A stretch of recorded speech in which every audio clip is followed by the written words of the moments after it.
The college football experience, Mississippi State Bulldogs 2023 season preview episode on the Sports Gambling Podcast Networks, brought to you by our very own Patreon. Yes, score exclusive perks and content available only to our patrons at sportsgamblingpodcast.com/Patreon. Once again, that is sportsgamblingpodcast.com/Patreon. Remember, as always, folks, to let it ride. This is Mike Leach, head football coach at Mississippi State, and you're listening to SGPN. Let it ride.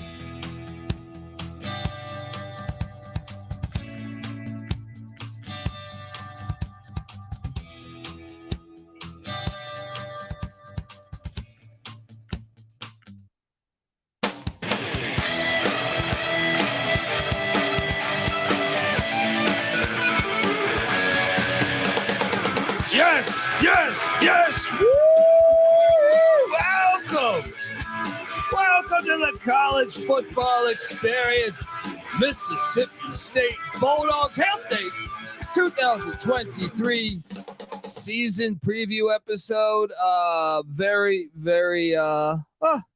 I'm excited to talk about Mississippi State, but I'm also sad because Mike Leach was a near dear friend of ours. So I've been on the show a good amount of times, and he's not there anymore. But I know Coach Leach would say the show must go on. But we do have, if you're watching on YouTube, youtube.com/the college experience, we do have Coach Leach with us here in bobblehead form. Yeah. The show must go on, and the spirit of Mike Leach must live on. And it does here, and it does in all of our hearts. And it certainly does in the game of football. Amen. That is never going away, his influence in that regard. Very true. Look, excited to talk Mississippi State because we love football. And I know Coach Leach would say that, but it is somewhat bittersweet because, and I'm going to get to introducing herself, but he was building for this year. Yeah. You know, obviously, let alone the other things in his life, retirement, stuff like that. We're heard many see people it on the big stage finally. I've heard many people covering Mississippi State say this was supposed to be that you've seen the each year, and normally in year 4 and year 5 of his history at Texas Tech or whether it was Wazoo is when they really start rolling. Anyway, we're going to talk all about Mississippi State because Zach Arnett takes over. We are excited to see what he can do. And we're going to talk all about that. We'll go through the schedule. We'll talk about the offense, the defense, the special teams, but definitely want to send our love to the Leach family. Look, perhaps you're wondering just who the hell we are. My name is Colby Swinging Database Dan, aka Pick Dundee. That's not a pick. This is a pick. He was raised in the land down under, where a man thinks on his feet, speaks with his fists, and lives by his wits. When Dundee happened, he was a superstar. I'm probably drinking too much and celebrating too much and not sleeping. Would have killed a normal man, but no, that's gone. The medical advice I got from that was like being hit by lightning. Pretend it never happened and get on with your life. We're going to talk about it. We are going to talk about it. I got to thank Coach Leach, Patty C, because I texted him a photo of my wife reading his book. At the time, she wasn't my wife. She was just a girl in my life that had just arrived. And he said, that is marriage material right there. And who knew? A year later. The man knows. I have proof. I can show you that proof. Coach Leach with in my opinion, his greatest play call. Saying, hey, pick Dundee, marry that woman. All right. You hit her with the quarterback sneak. There we go. I did hit her with the quarterback sneak. I know that wasn't Leach's forte, but sometimes you got to do it. You know, that's right. 4th and inches, maybe. I'm excited. Thank you, Coach Leach. We're forever grateful. And I'm excited to talk Mississippi State football because that's what he would want us to do. All right. I am joined by my co-host. Give it up for former JMU Duke defensive back, the burrito eating, sideline kiss stealing, wheeling dealing, Patty C in the place to be. Hi-oh. Let's get it going, man. Yeah, buddy. Because Coach Leach was building something. And all of football, you look no matter where you look in college football, or honestly in football, you see wrinkles of Mike Leach everywhere. The air raid is prevalent. He will forever live on. Yes. In all of football. And I'm sure Zach Arnett will tell you that. He did leave the cabinet relatively full. Yes. And look at this. I mean, year one, the COVID year, which is always terrible for any first-year coach. That's why I think we took it with a grain of salt when Mel Tucker struggled in his first year. We took it with a grain of salt when Carl Durrell, I actually think he did all right. But there's a lot of first-year coaches that year where you say, well, you couldn't really recruit. You couldn't, it was just a really terrible situation. You didn't know if you're going to have a season or not. Yeah. So no spring ball, you know what I mean? And it was like still set the SEC passing record in his very first game. Went and beat the reigning national champions. That was the first game. And that was the beginning of the end for Ed Orgeron. Yeah. That they had lost. 4-7 that year, but then 7-6 the next year. And then last year, 9-4. So he was building it, man. He was 3-game improvement, then 2-game improvement. And it's a damn shame that we don't get to see it because I even think you look back at last year, and I know Coach Leach would tell you this. They feel like they let the LSU game slip away. They had the lead going into the fourth and gave up 17 in the fourth. Yeah. And they kind of had dictated, I thought, the tone of that game for the first 3 quarters. Brian Kelly with some great adjustments in the fourth. But also I know a muffed punt inside the 10-yard line really helped LSU. Tough to say they deserved to win when they ended up losing by 15. True. But it's still, I mean, if you're winning for 3 quarters, yeah. I think Coach Leach would tell you we blew that one more than they earned.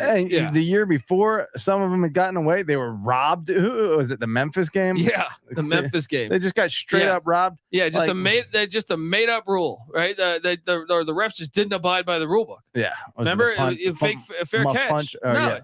He called like a fake fair catch, and then he took and then he returned. Yeah, it. Yeah. With under 3 minutes left in the game. Yeah. Insane. Yeah. But Mike Leach might have had this thing, obviously the SEC is a different caliber than he ever faced anywhere else in terms of being top heavy. But he was in the Big 12. Oklahoma and Texas were like, well, Nebraska was good too then. Yeah. Yeah. And Colorado was good then.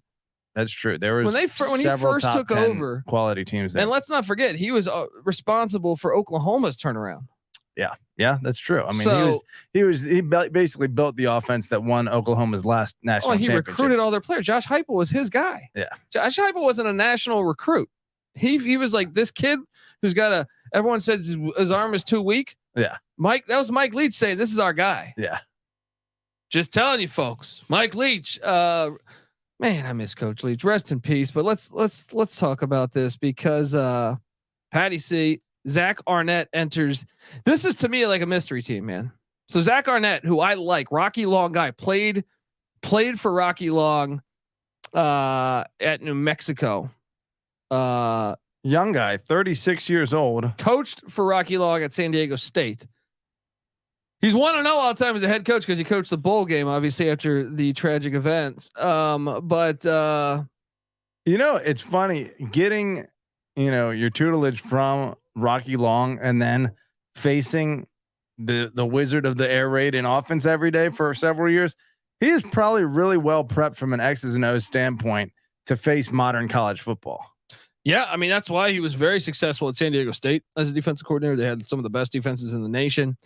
And, you look around college football's landscape, TCU played in the national championship last year. They run the 3-3-5. Yeah. Now they got their ass whooped, but I mean, my point is this defense has been it's becoming more and more prominent in college football, especially the more the passing that happens, which Mike Leach is somewhat responsible for. Yeah. It's a flexible defense. The more you see, it's almost like the zone blitz, how that impacted football in the 90s. The 3-3-5 is becoming the next level of flexibility in football defense. Yeah. So Zach Arnett comes in, and obviously it's a tough task for him. I don't think anyone in their right mind can say, well, Mississippi State, what are they doing having Zach Arnett take over? I think the locker room wanted him. And after a tragic event like this, you go with a hot name that was, this guy is very young. He's the youngest coach in the SEC, I believe, second youngest ever to get the head coaching job in SEC play. Wow. In SEC. He's 36. He's 36, he's man. Yeah. Stetson Bennett's older than him. That's funny. I mean, it's close. It's close.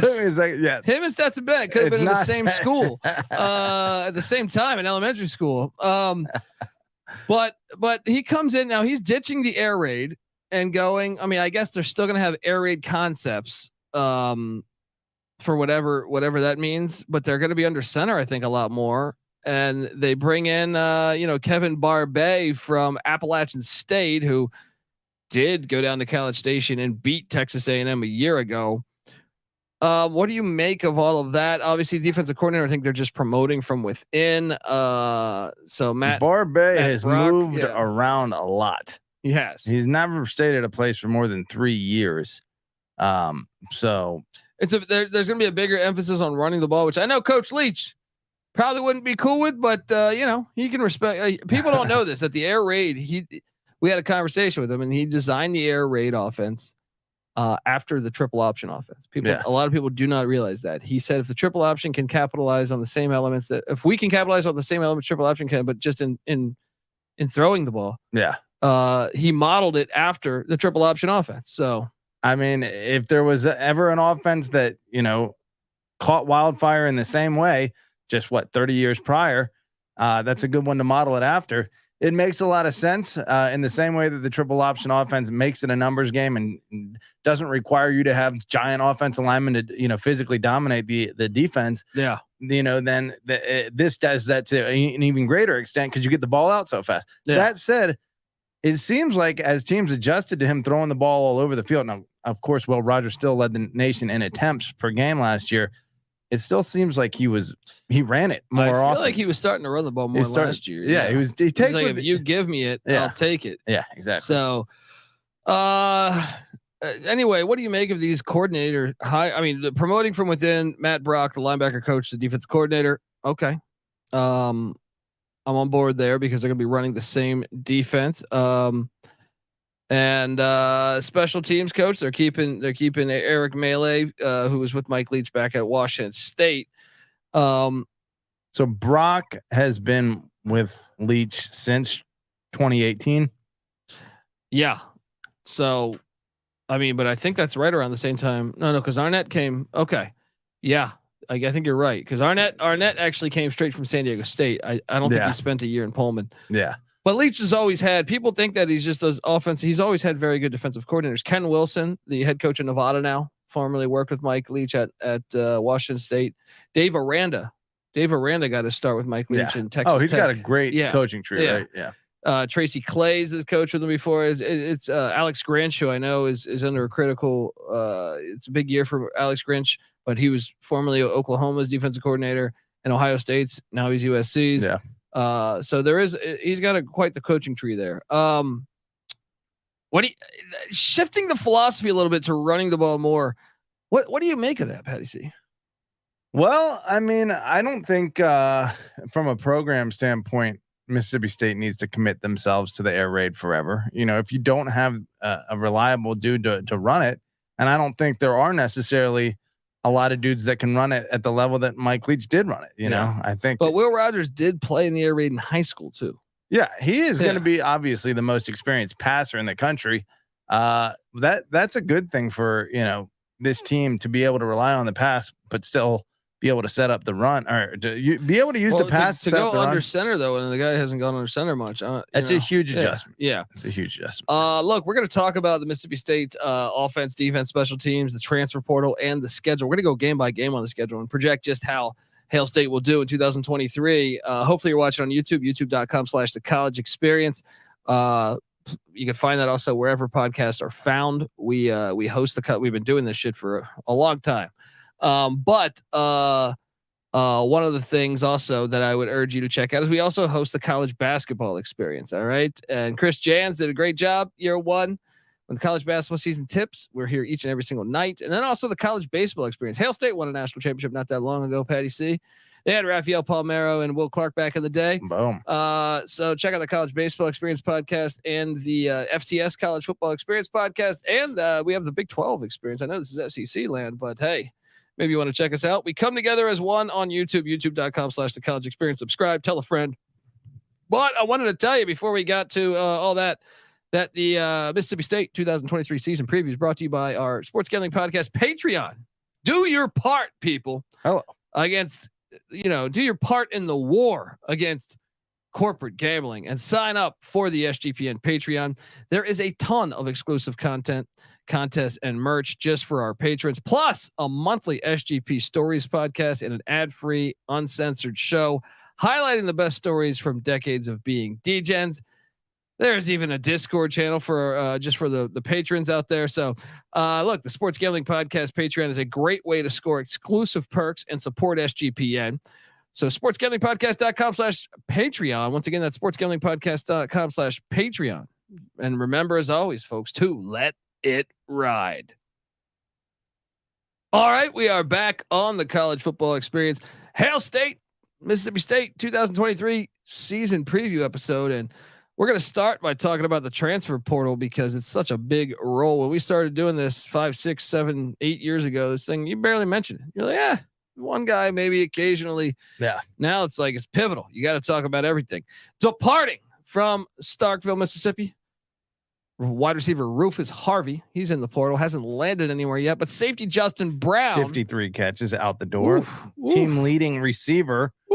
Or at least from he just reception left. He just left on June 15th too. So, safety Justin Brown has gone to Georgia Tech. Cornerback Davion Collins to Penn State and James Franklin. Wide receiver Janoris Hobson is in the portal. Safety Wesley Miller is out to South Alabama. Wide receiver Caden Pope to the New Mexico Lobos. Offensive tackle. I wonder, when you tell me New Mexico Lobos, Danny Gonzalez, former Rocky Long guy too. And I wonder if Arnett might have arranged that. Not a huge loss. Three catches, 23 yards, Caden Pope. There you go. Jackson Cannon at the offensive tackle spot. He heads out to the Toledo Rockets, who won the MAC. Offensive tackle Lucas Taylor goes to South Alabama, and I'm interested to see how these offensive linemen do, because I remember Hal Mummy telling us that was Mike's best talent. Everyone thinks that's what he had done. He was a Mummy for the longest, right? O-line coach. At one point, he was a D-line coach. Mike Leach, played rugby at BYU and stuff, so he knew, like, he was trench warfare. He said, like, dude, I actually believe he's the best coach I've ever worked with the offensive line.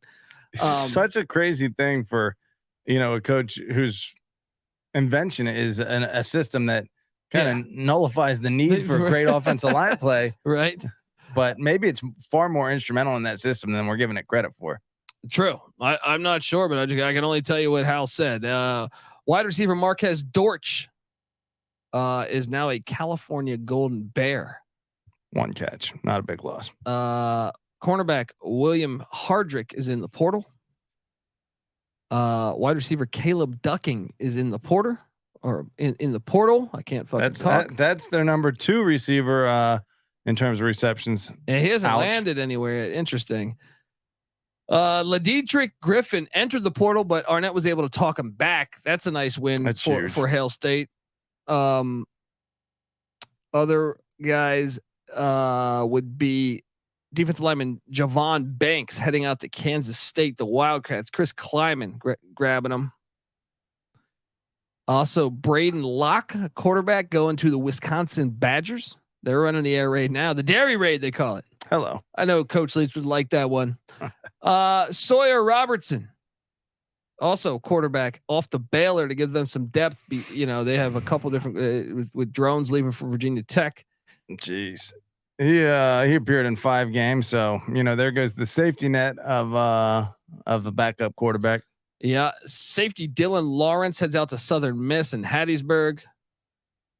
And another one I got to give them credit for is Zavion Thomas was going to leave, and Arnett was able to talk him back. That's a transfer portal W. Yes, very nice.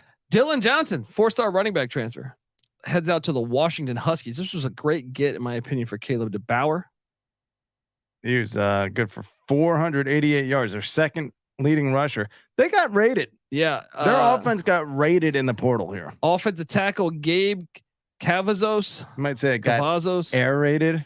Cavazos. I see what you're doing there. He went to Southern Miss too. Long snapper Rex Robich is in the portal. Jeez, they lost a lot of linemen too. Defensive lineman Matai Matafafa is in the portal. Running back Catravian Hargrove to Memphis, the Tigers. Ra Thomas, 4-star transfer wideout, goes to the Georgia Bulldogs. Dude, I mean, if you take, I guess, the running backs out of the equation, who both had, great receptions, 48 a piece. You have Harvey out the door, Ducking out the door, Thomas out the door. Those are your 3 leading receivers. And Ra Thomas, by far the big they leading with 14.2 yards per catch. And he goes to Georgia. Ouch. And Lideatrick Griffin was out the door, but they saved him. They saved him. This team must. I don't know. Is that a good sign for? Well, if you're changing philosophies, I guess, because he wouldn't even have tight ends. He would just have 1,000 wideouts. Yeah. So I can't even blame Zach Arnett for that, but it is a little concerning that he wasn't able to hang on to some more of these guys. Well, wide receiver Christian Ford, he headed off. They took Kevin Barbay from App State and said, "Look, we feel bad about this. Have Christian Ford, our wide receiver." Quarterback Daniel Greek goes to Tarleton State.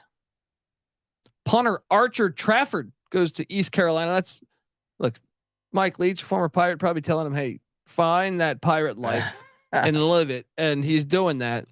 And one other one, offensive lineman Reed buys to South Alabama. It's a lot, Patty C. Now we got to talk about what's coming in. All right. Because what's coming in is exciting. Tight end, Seydou Traore. Your guess is as good as mine. He was all Sun Belt first team, I believe, from Arkansas State. Nice. He originally went to Dion, but didn't play. So he transferred over to Mississippi State. Then you have the likes of TCU tight end Geor'quarius Spivey transferring in. Geor'quarius. Then you have Penn State running back Zavion Lee transferring in to Mississippi State. I like that. Yeah. Tight end Ryland. Tough to get running. You said Penn State running back? Yeah.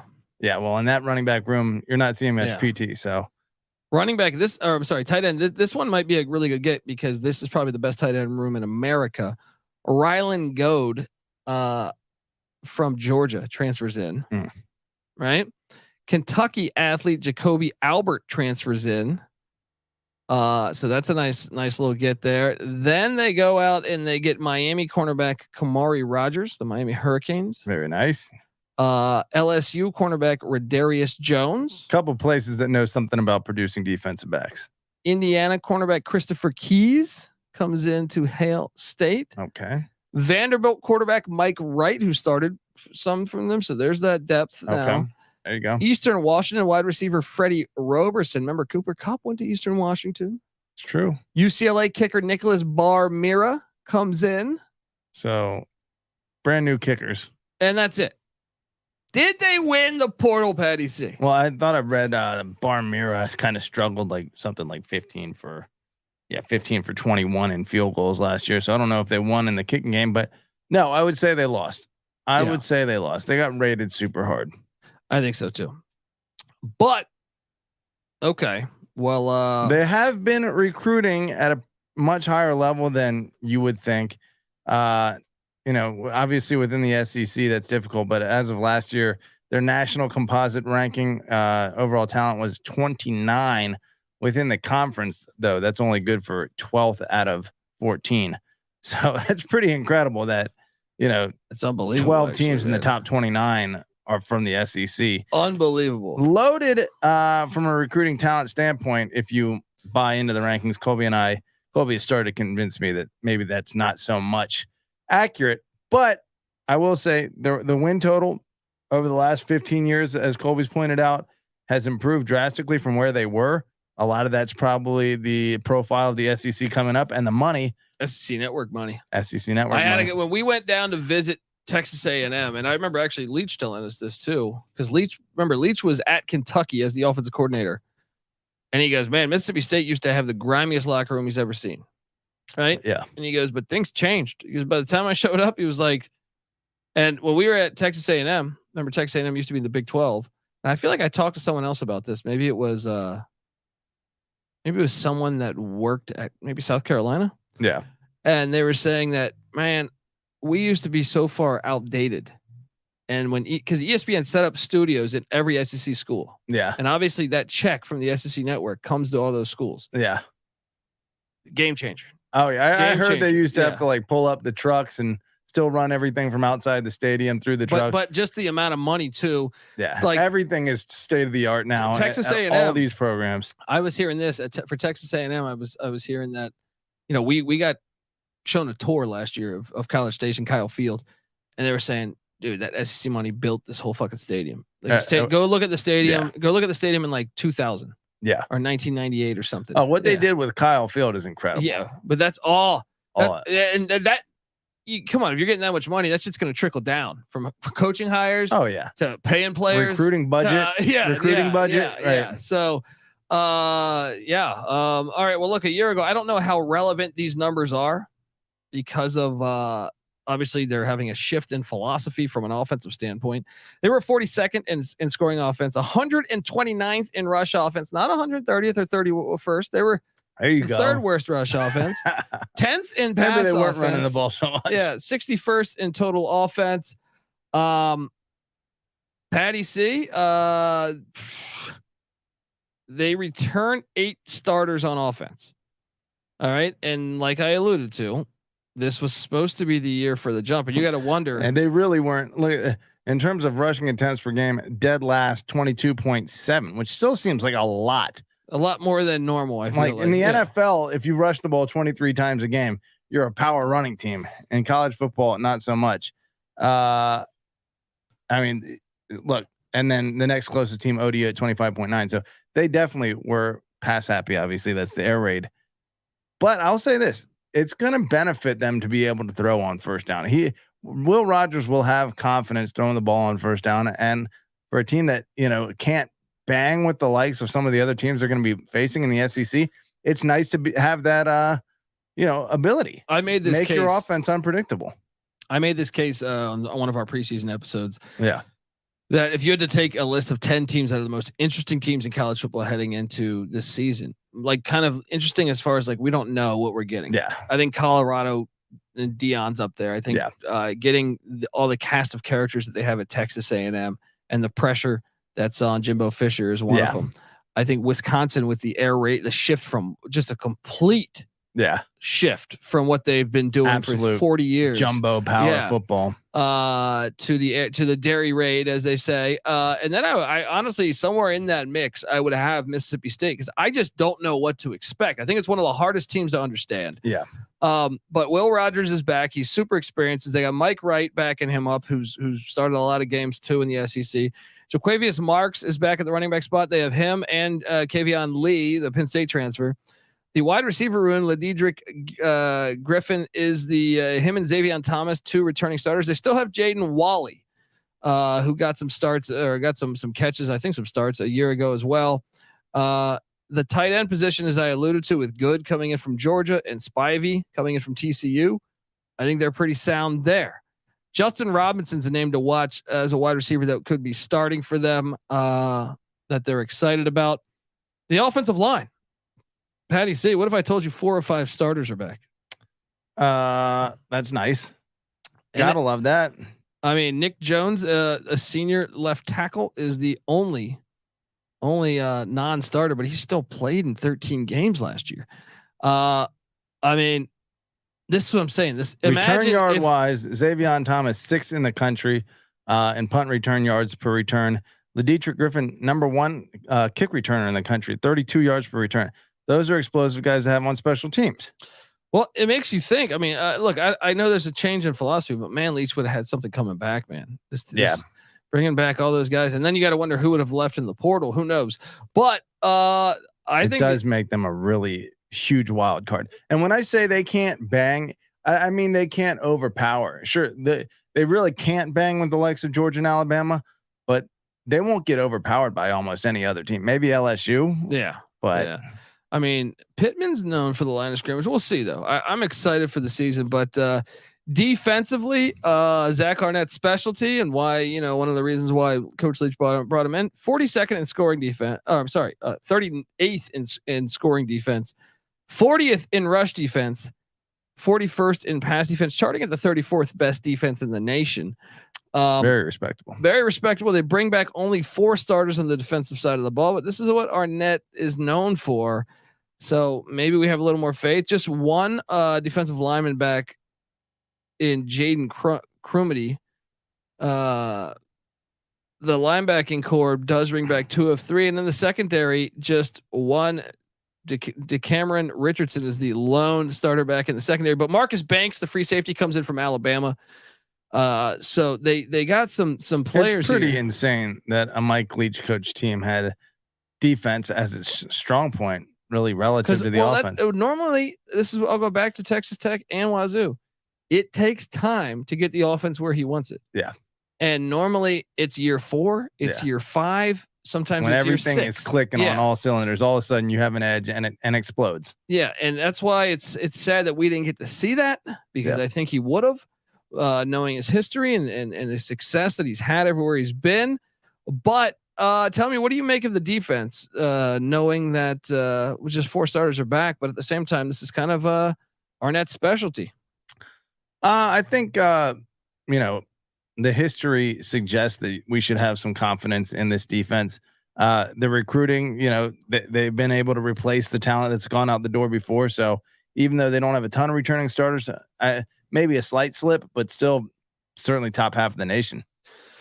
Yeah. Breaking in a new punter and new kicker, as we alluded to. We'll see how that works. That's always a little shaky in close games, but true mystery team for me. Look, we're going to go game by game on the schedule and talk about how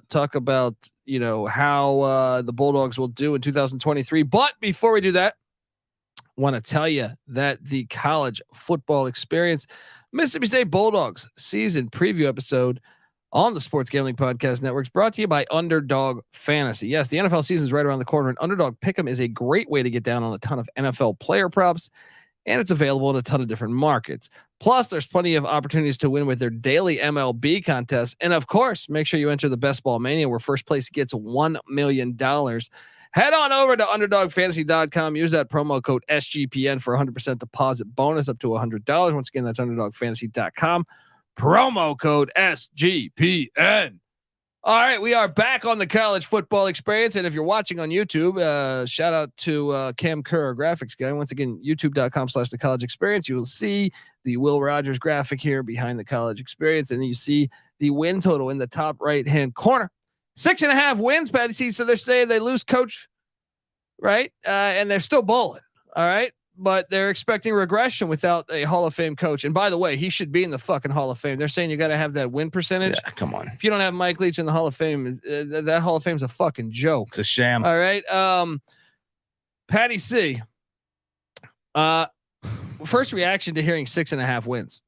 It seems very doable. I think I want to say over, but again, a huge turnover. I want to see this schedule. I want to analyze the schedule more closely, because traditionally that's about as high as you'd see Mississippi State achieving. I mean, I guess with Dan Mullen, they surpassed that on Got several 9 last year, right? Yeah. I mean, and so, will they regress without Leach? I expect a little bit, but a 2.5 game regression, that sounds about right. 6.5 sounds pretty close to right. Well, week 1, an FCS playoff team, Southeast Louisiana, comes into Starkville. That's a dub. He's going to get that dub. That's a nice break for Arnett. To me, a lot of years you start out with a tough opponent, knowing you've kind of been thrown into this. Yeah, I think it's you great. You don't get LSU week 1 this year. Yeah.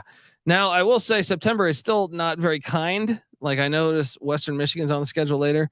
You would kind of like that game in September, in my opinion, because next up you do have Jaden Delora, Jed Fish, and the Arizona Wildcats. State was able to beat down Arizona. I watched that game actually a couple weeks ago in the office. We had that on and had that replay on. What was that? 39-17 last year. They really opened it up in the 4th. It was kind of a close game, but still Arizona's been recruiting better and better. But I still think Mississippi State this is Hail State, man. Where's this right here? As of last year, the talent composites had Mississippi State at 29, Arizona at 51. That gap may have closed a little bit, but I agree with you. I think they're still above Arizona, and they'll get this W. It is a sneaky spot though, because they're looking ahead to LSU. Could be, yeah. Although is oh god, I'm drawing a blank. Zach Arnett. Arnett gonna be at this stage in his career looking ahead. I just feel like he's got to go. The way LSU is like a top 10 team, human nature is like, next week we get the number 10 team. But I still got them beating Arizona 2-0. Yeah. And Brian Kelly and LSU come to town. Jaden Daniels, everything. I have LSU winning this. I'm fascinated by this game. Yeah. Just because I think they're a true wild card. Mississippi State, I have no idea what to expect. This crowd will be absolutely lit for this.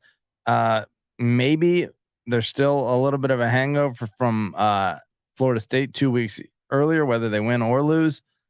Probably unlikely. They'll probably have a get focused game against Grambling and come in and get this dub in Starkville. But it's probably a decently close game. LSU could blow the doors off them.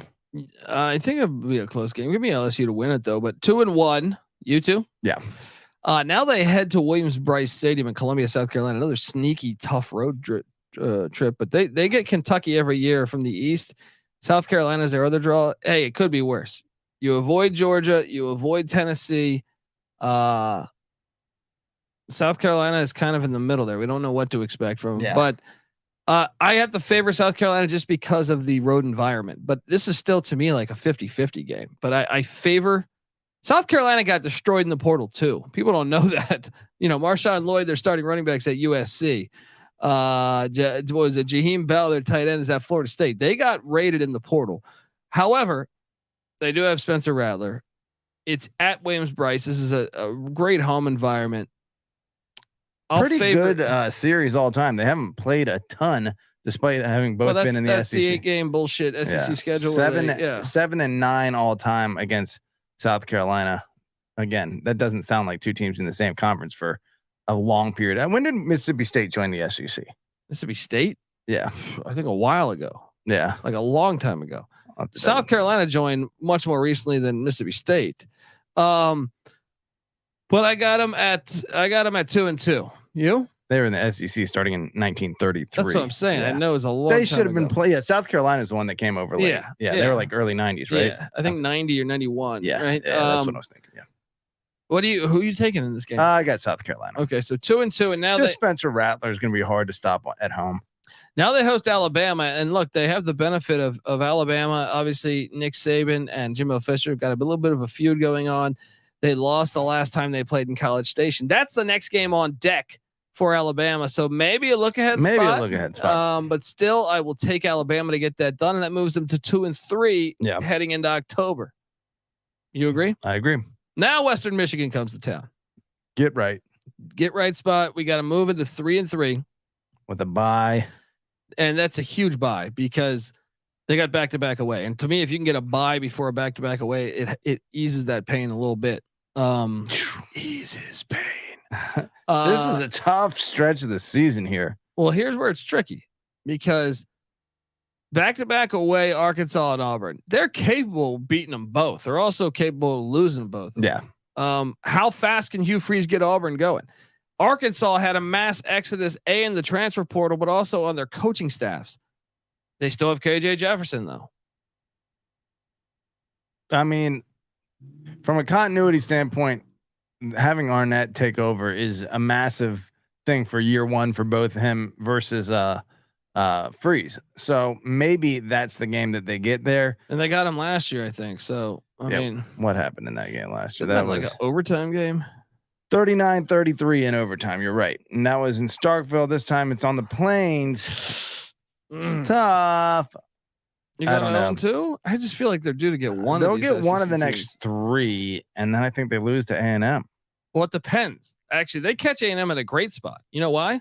A&M.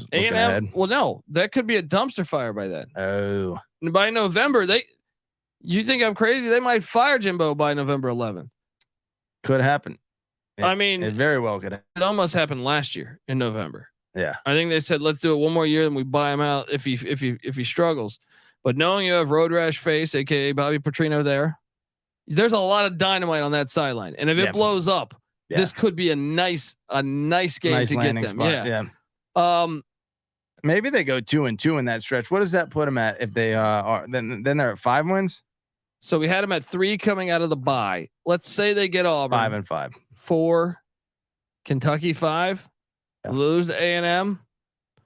Yeah.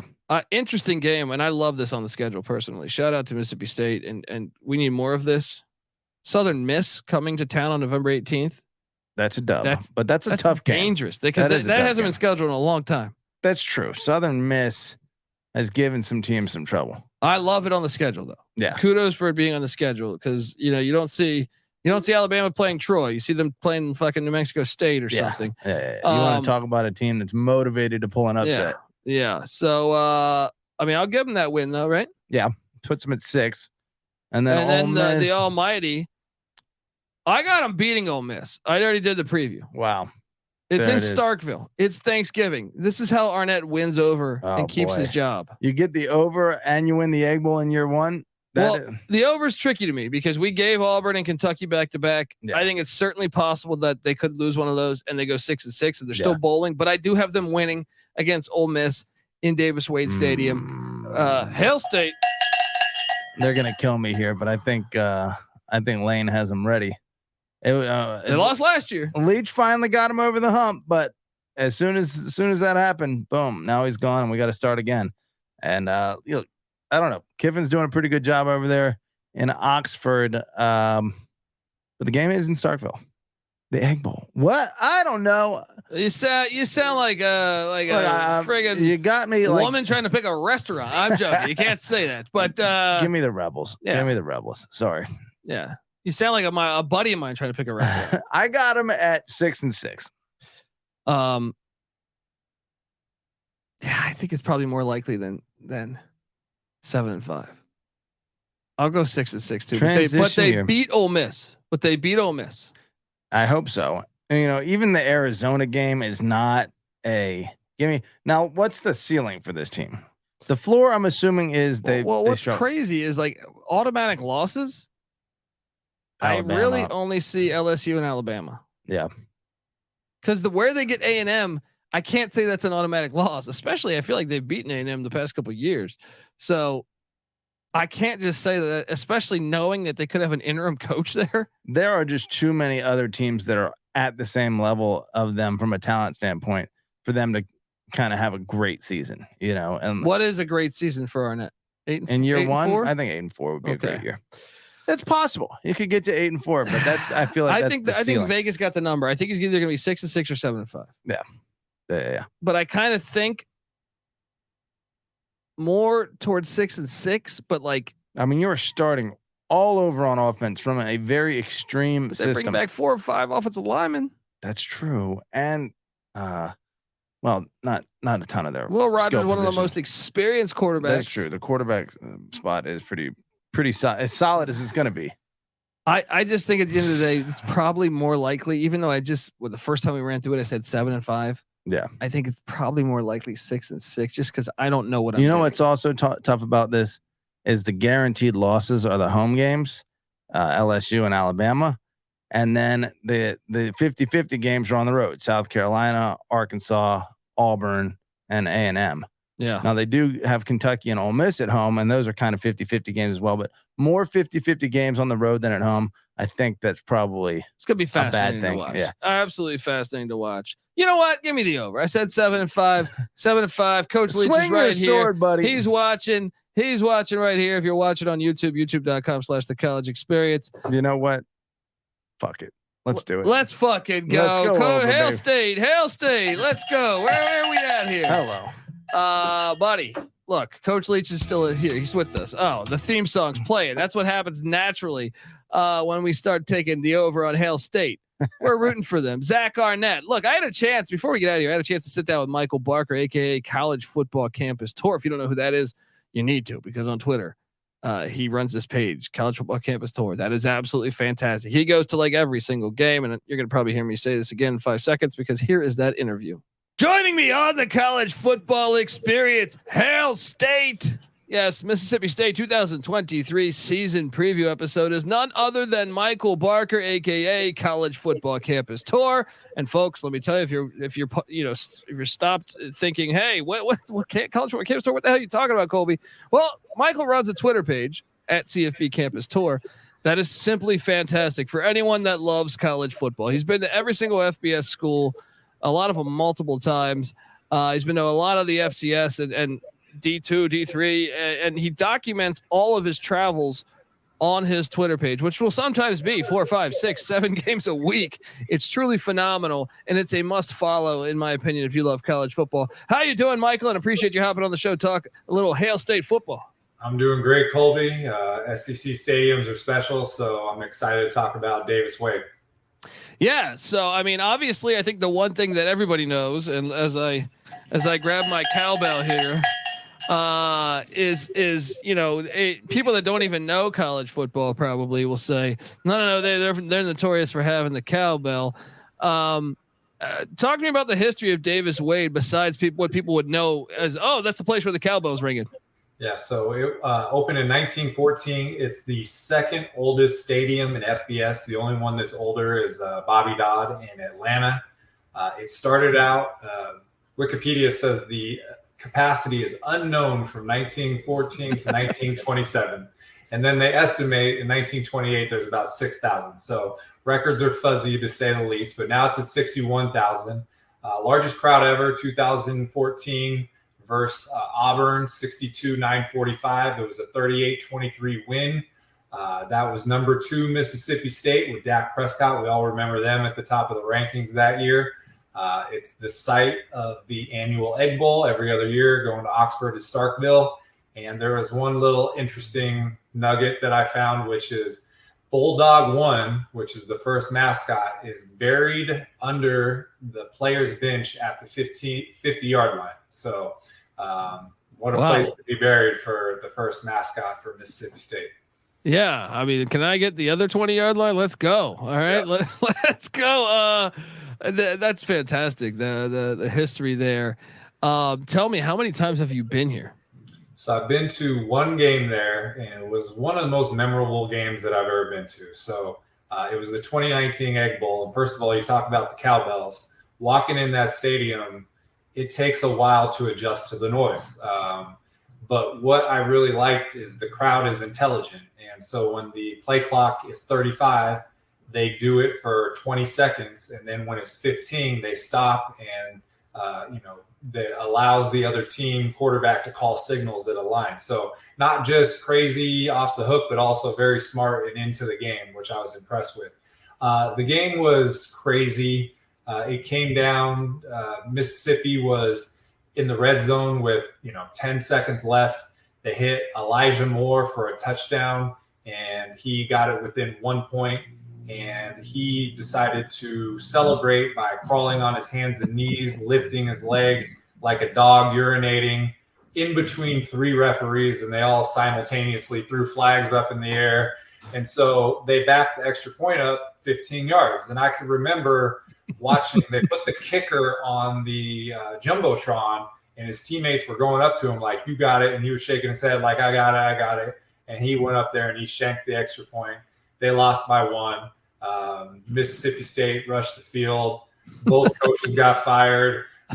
COVID hit. It was just this doomsday event, and I'll never forget it. And this year, I went to the Egg Bowl last year in Oxford, and like I said, they trade off every year. So I'm looking forward to round 2 in Starkville on Thanksgiving.